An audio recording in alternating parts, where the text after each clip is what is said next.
বিধানসভা মানেই চমক। এখানকার যারা কর্মীরা আছে, বোনরা আছে, ভাইরা আছে, তারা 5 মাস ধরে অক্লান্ত পরিশ্রম করে। আর এই জায়গাটাও ভালো পেয়েছে, মানুষ এসে সুন্দরভাবে ঠাকুর দেখতে পারে, মেলা দেখতে পারে এবং নানান এরা থিম করে এবং মানুষকে এত সুন্দর পরিষেবা দেয়, যার জন্য বাইরে সারা বাংলার মানুষ বিধান সঙ্গে আসবেই। যেখানেই যাক না না যাক, বিধানসভা উল্টোডাঙা ঠাকুর দেখলে বিধানসভা এসে ঠাকুর দেখে। খুঁটি পুজো এখন সব জায়গাতেই আরম্ভ হবে, কারণ প্রত্যেক জায়গায় খুব তাড়াতাড়ি তো এবার পুজোটা আসছে। আর ধরো জুন এসে গেল, জুলাই আগস্ট গেলেই পুজো। 30-60টা দিনে আমাদের এই বৃহত্তর পুজোগুলো, যেগুলো প্রত্যেকবার মানুষের প্রশংসা কুড়োয়, প্রত্যেকবার এত ফুটফল হয়, তার তো বড় জায়গা জুড়ে পুজোটা হবে না। কাজেই একবার এক এক রকম। আর এবারের থিম যথেষ্ট চ্যালেঞ্জিং থিম, তো সেই জন্য সময় লাগবে ওনাদের। কাল থেকে ঘেরা হবে, আজ তার সূচনা হলো। বার্তা দেব সবাই ভালো থাকুক, ভালো থাকার প্রার্থনা আমরা করতে পারি, ভালো থাকা ঈশ্বরের ওপর। তো যতক্ষণ মানুষ ভালো থাকবে ততক্ষণ এই পুজো সাকসেসফুল হবে। মানুষের চোখের জলের ওপর মা কখনো আসতে পারেন না। মা আসছেন মানে আমরা আশা করব তিনি সব দুঃখ বিপদ সব দূর করে দিয়ে ক্ষুদ্রাতি ক্ষুদ্র মানুষের মুখে হাসি ফোটাবেন, তবেই আমরাও আনন্দে পুজোগুলো করতে পারব। সুস্থ থাকুক, ভালো থাকুক, পরিবার নিয়ে প্রত্যেকে ভালো থাকুক, এটাই মা করুন। 57তম বর্ষ। প্রথম কথা হচ্ছে থিমটা আমার দেওয়া না, যার মস্তিষ্ক প্রসূত আমাদের শিল্পী। আর রইল হচ্ছে মা দুর্গার আশীর্বাদে বিগত কয়েক বছর ধরে এটা ঠিকই যে আমাদের পুজো বা পুজোর মান ঊর্ধ্বমুখী। সেটা সম্ভব হয়েছে আমাদের সকল সিনিয়র জুনিয়র যারা সদস্য আছে তাদের একাগ্রতা বা তাদের পরিশ্রম, তার সাথে মা দুর্গার আশীর্বাদ তো আছেই। চমকটা তো এখন না, তার জন্য অন্তত আপনাকে সেপ্টেম্বরের 28 তারিখ পর্যন্ত অপেক্ষা করতে হবে। আমরা প্রত্যেক বছর চেষ্টা করছি যারা দর্শক এখানে, যারা দর্শনার্থী এখানে আসে, তাদের জন্য নতুন নতুন কিছু থিম উপহার দেওয়ার জন্য। এবার এই বছর মানে বিগত বছর এবারও সেভাবেই চেষ্টা করা হচ্ছে। বাদবাকিটা তো সময় আসতে দেখা যাবে। তাদের উদ্দেশ্যে একটাই কথা বলবো, আগামী 2-2.5 মাস আমাদের কাছে অনেক লড়াইয়ের, কারণ এই সময়টা এবার যেহেতু পুজো এগিয়ে এসেছে, বর্ষা চলছে, এই বর্ষাকে অতিক্রম করে বা বর্ষার মধ্যে সবাইকে পরিশ্রম করে প্যান্ডেলটাকে দাঁড় করাতে হবে। তারপর প্যান্ডেলের ভেতরকার কাজ, লাইটের কাজ, অনেক কাজই আছে, পরিশ্রমেরও একটা ব্যাপার আছে। দীর্ঘ পরিশ্রমের ফলটা আমরা তবেই পাবো যখন যে সমস্ত দর্শক এখানে দেখতে আসবেন তাদের হাসি মুখে আমরা যখন প্যান্ডেলটা দেখাতে পারবো, তারা খুশি হবে, তারা রিমার্ক করবে, সেটাই আমাদের কাছে প্রাপ্তি হবে। সেই চেষ্টায় এখন আমরা আগামী 2.5 মাস থাকবো। আমার নাম বান্টি পাল।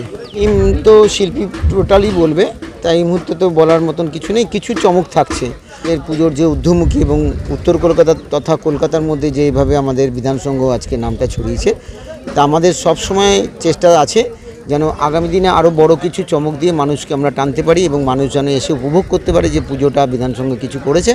সেটা আমাদের সমস্ত মেম্বার এবং শিল্পী সবাই আমরা চেষ্টায় আছি। 2.5 মাস ধরে যে কঠিন লড়াই, এই লড়াইটা সার্থক হবে যখন মানুষ আসবে, দর্শক আসবে, তারা উপভোগ করতে পারবে, তখনই আমরা সার্থক মনে করব যে আমাদের পুজোটা সার্থক হয়েছে। অবশ্যই রেকর্ড করা হয় রেকর্ড ভাঙার জন্য, তাই যে রেকর্ড ছিল সেটাকে ভাঙবো এবং করব, এটাই আশা রাখি যে আরও সেই রেকর্ডকে ভেঙে আমরা অতিক্রম করতে পারবো এবং আজকের দিনে কলকাতার বুকে যে বড় বড় পুজোগুলো যেভাবে রেকর্ড করছে, আমরা তার সমকক্ষ গিয়ে পৌঁছাবো। বিভিন্ন প্রতিকূল পরিস্থিতির ভিতর দিয়ে একটা উল্টোডাঙায় একটা সাইডে আমাদের পুজো, কিন্তু তারপরেও আমরা যেভাবে আমাদের সমস্ত পল্লীবাসী এবং আমাদের সদস্যরা যেভাবে লড়াই করছে, যেভাবে সহযোগিতা করছে, আশা রাখি বড় বড় পুজোর সাথে আমরা সমানভাবে তাল মিলিয়ে চলতে পারবো। দারুণ। আমি যদি চেয়ারপারসন নাও হতাম, আমি খুব পুজো পাগল, পুজো প্রেমী মানুষ। আমি মনে করি যে বিধান সংঘের পুজোটা খুব ছোট ছিল, ছোট থেকে ওরা না আস্তে আস্তে করে বড় করছে এবং বড় করে করে ওরা এমন জায়গায় পৌঁছাচ্ছে যে আমরাই মাঝে মাঝে সারপ্রাইজড হয়ে যাই। মানে এরা বলে পুজোটা আগে থেকে দেখো, কিন্তু কেন জানি না পুজোটা যখন কাজ হয় তখন দেখার থেকে আমি ওই লাস্টে দেখতে পছন্দ করি, কারণ ওরা বলে বারবার কি দেখে নাও দেখে নাও, আর আমি সারপ্রাইজ হতে পছন্দ করি। আগের বছর পুজোটার যে থিমটা ছিল, আমি প্রায় এই পুজোটার মধ্যে 10-12 বার নিজেই দেখে নিয়েছি ঘুরে ঘুরে যে কি সুন্দরভাবে পুজোটা হয়েছে। এবার আমি ওদের সত্যি শুভকামনা দিচ্ছি, শুভেচ্ছা দিচ্ছি। ওরা নিজ গুণে প্রাইজ পায় এবং শিল্পী অত্যন্ত দক্ষ এবং সুন্দর থিমটা ওরা বেছেছে। তো আমি ওদের সঙ্গে এটা মানে যুক্ত হয়ে আমার খুব ভালো লাগে এবং আমার খুব ভালোবাসার জায়গা থেকে এই পুজোটা। অবশ্যই মণ্ডপে আর্টলিক প্রতিভা হবে। হচ্ছে যে আমাকে যখন এরা মানে কথা বলেছে, তখনই আমি এসে বলেছি তোমাদের জায়গাটা খুবই সুন্দর, অনেক ভালো কাজ করার সুযোগ আছে এবং লোকালিটি রাস্তা সব মিলেই একটা সঠিক পুজো করার উপযোগী মানে অঞ্চল। তো যেহেতু আমাকে ওরা গ্রহণ করেছে, আমার দীর্ঘদিনের অভিজ্ঞতা, আমি 21 বছর পুজোর কাজ করছি, তো সেটা আমি চাইবো আমার তো একটা সুনাম আছে, আমার একটা পরিচিতি আছে, সেইটাকে লক্ষ্য রেখে আমি কাজটা করবো এবং আমার যতটা সম্ভব আমার যতটা বুদ্ধিমত্তা আছে সেটাকে দিয়ে আমি কাজটাকে সম্পন্ন করব।